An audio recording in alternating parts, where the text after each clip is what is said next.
Hvorfor er I med i Heimdall? Det er faktisk lidt et dumt spørgsmål, det der. Altså, det er sådan... Det siger man sgu ikke nej til. Reese's, der er billige Reese's.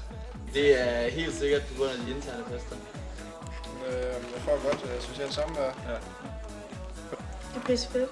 Okay. Og damer. Masser af damer. Fester, tror jeg. Ja. Man får lov til at være sammen med nogen, man ikke går på årgang med. Festerne selvfølgelig, det er jo det handler om. Det er internt. Man får nogle gode venner. Rigtig gode venner.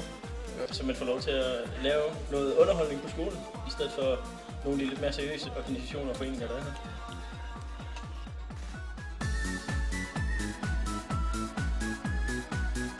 Ræk.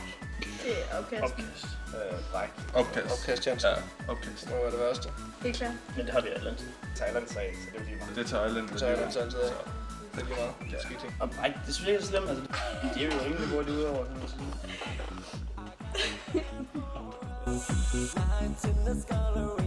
Rave. Rave. Ja. Rave party, tror jeg.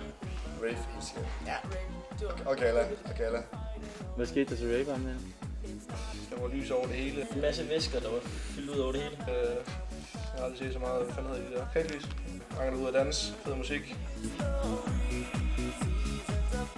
Hvordan har Heimdall ændret dit liv? Altså, mit liv i politik er bedre.